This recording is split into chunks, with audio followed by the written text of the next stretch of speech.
Hi there, I'm Lillian. Welcome to my channel. Here I talk about what it's like to wake up and find out that you're married to a covert narcissist. How I was baited through love bombing, trapped by a trauma bond, and stuck, blind, in a kind of Stockholm syndrome for 34 years. Here I share my journey of healing that released me from captivity in hopes that God will use me as an example to any sister that might be stuck like I was, unable to tell the difference between love and abuse. That you, if it's you, will allow our God to heal and restore your feminine heart so that you'll be able to see the difference between a difficult husband and a dangerous man. Today I want to talk about being unequally yoked to a wolf. If you're married to a dangerous man instead of a difficult husband, you're not married to a sheep. He's a wolf in sheep's clothing.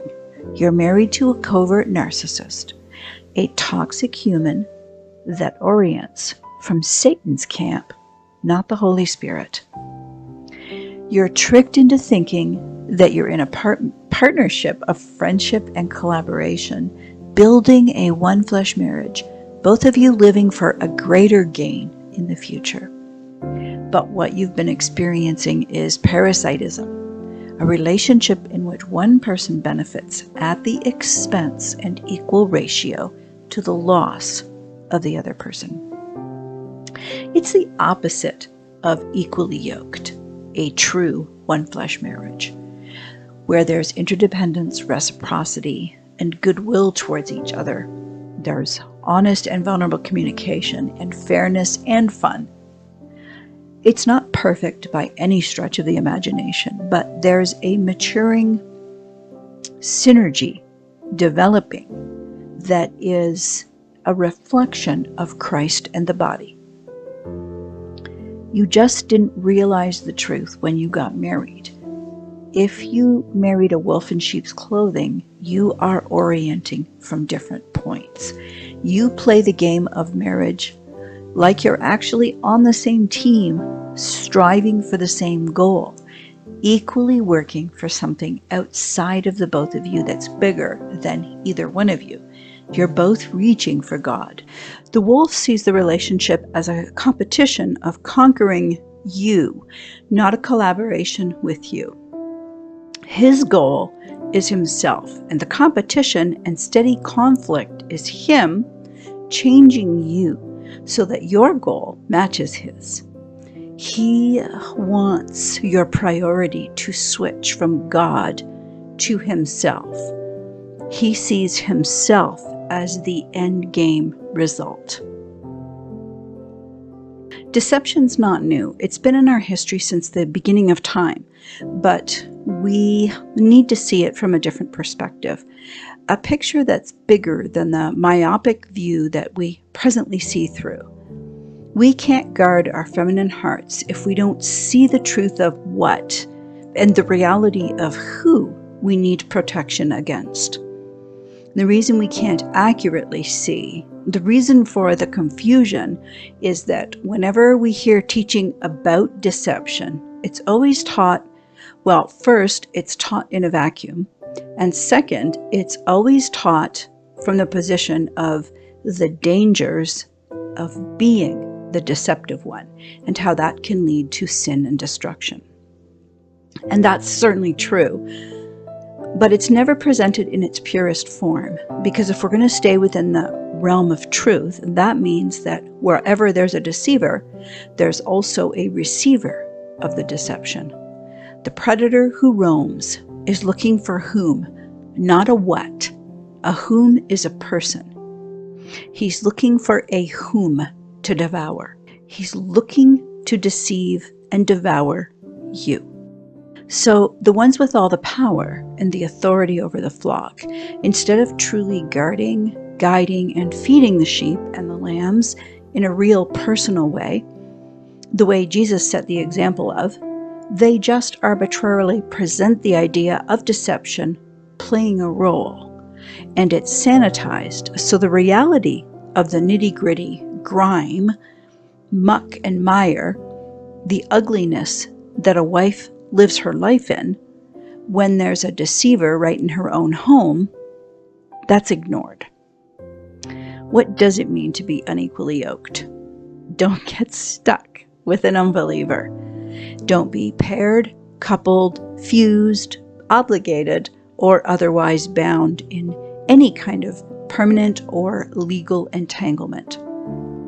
God asks, what camaraderie is there between righteous and lawless? Or what closeness can light have with the dark?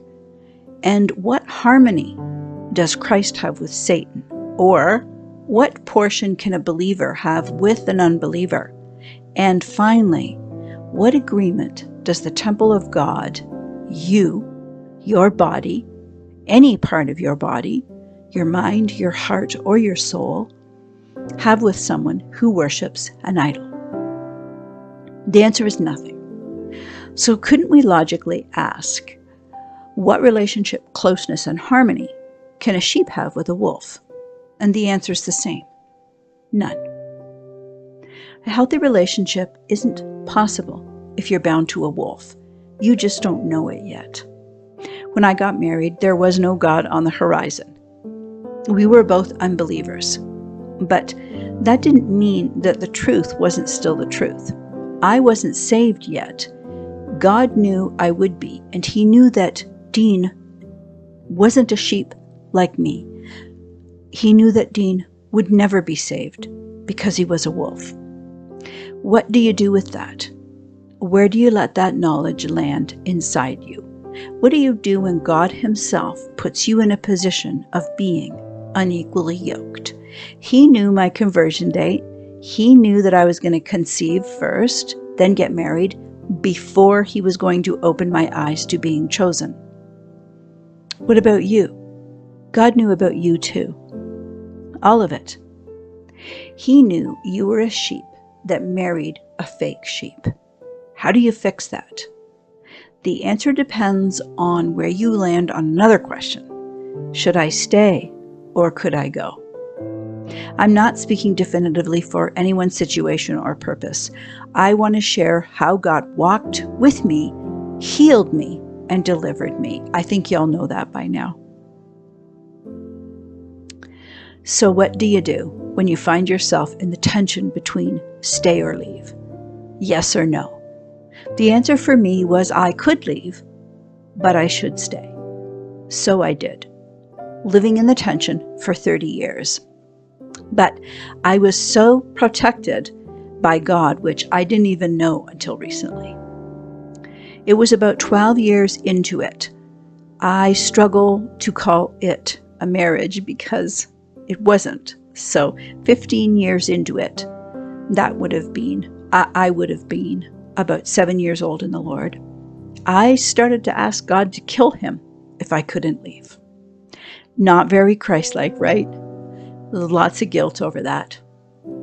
So between the guilt over praying for my husband to die and being stuck in whatever it was, I didn't realize it was domestic abuse. I decided to commit suicide. Thankfully, I was unsuccessful, but I stayed. I just didn't do it right. Things aren't always what they seem. Just because I looked like a strong Christian wife doing the right thing, I hid my light out of fear at home. So I was alone there. And around brothers and sisters, mostly sisters, I couldn't share. You know how everybody in church culture wants you to share your life, right? Well, my prayer requests were nothing like theirs. Plus, early on, I did try and share, and it made people really uncomfortable.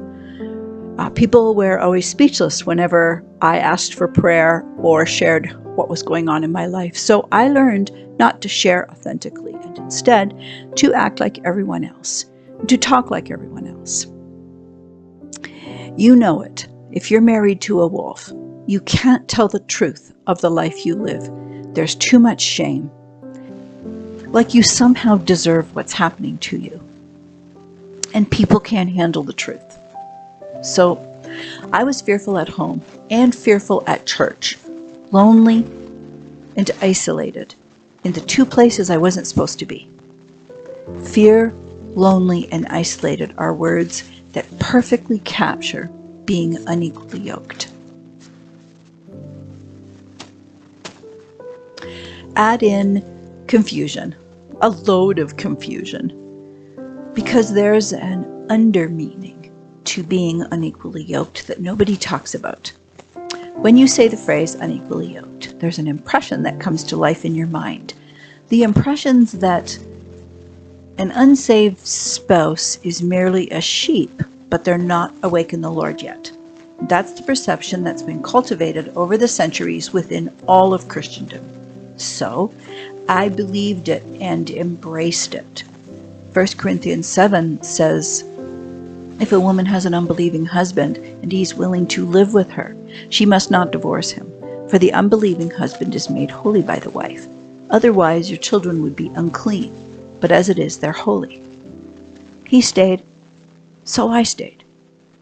Year after year, I believed God was going to save him, that it was only a matter of time. But that wasn't the plan for my life. It's not the plan he created me for. And it wasn't the message he was teaching me. I couldn't see it, though, because I allowed fear and the lack of God's true knowledge to keep me stuck in religious dogma, not wanting to accept or even able to consider that next verse. But if the unbeliever leaves, let him leave. A sister is not bound in such cases. God has called you to live in peace. God separates light from darkness. He doesn't put it together. But I couldn't see it because of being alone, living in fear, and listening to the misguided teaching of two insidious, unspoken lies. First, that it was my responsibility, a calling, to love my husband into the faith. The second one being that all unequally yoked marriages are equally made up of two sheep. Just one's saved and one's not. And actually that second one leads to a third lie, actually a really dangerous lie, that light can be one flesh with darkness. Beware of all Christian marriage and relationship information that doesn't present a balanced view, but instead pivots from these three lies. Stay away from books like Beloved Unbeliever by Joe Barry and How to Be the Happy Wife of an Unsaved Husband by Linda Davis.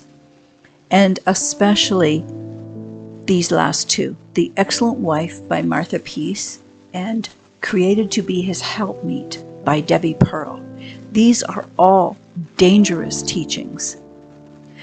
A simple way to tell if marriage counseling or advice is unbalanced is that it's outcome-based. If your husband is difficult and dysfunctional, it won't really help. How many marriage books have you bought and consumed? How many videos and programs and conferences have you attended? And despite the overwhelming desire to have a better marriage and be the best wife you can be, it seems like your marriage still languishes.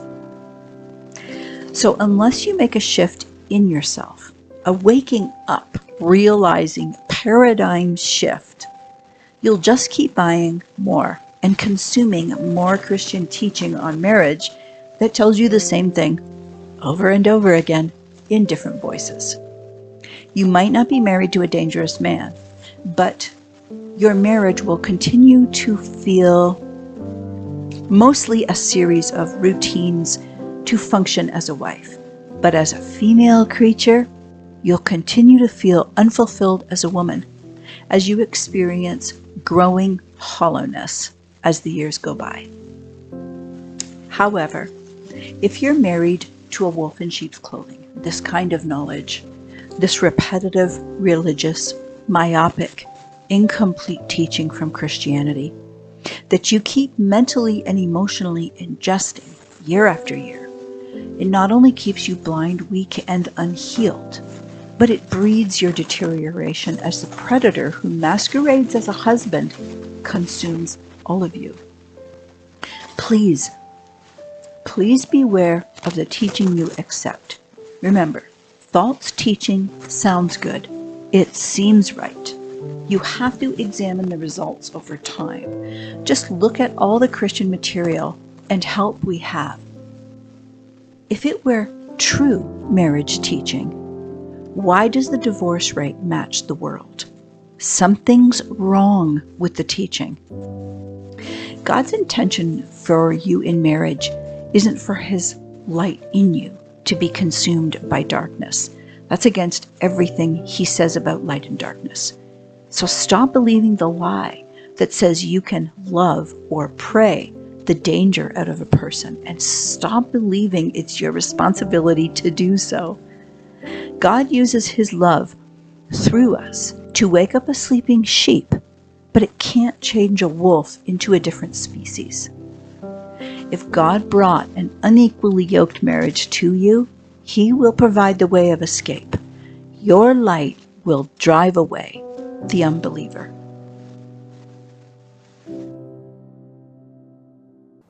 Closing thoughts. First, shh. Don't say a word about this to him. Discovering that your husband's dangerous is a scary place to end up. It's never where you thought you'd be, and it feels like an unreality. But your silence about your awareness of what he really is, that's your safety zone. And always remember, a clueless guy that causes dysfunction and seems difficult, he's not dangerous. But the malignant man is not clueless. He just pretends to be difficult and dysfunctional so that he can hide how dangerous he is.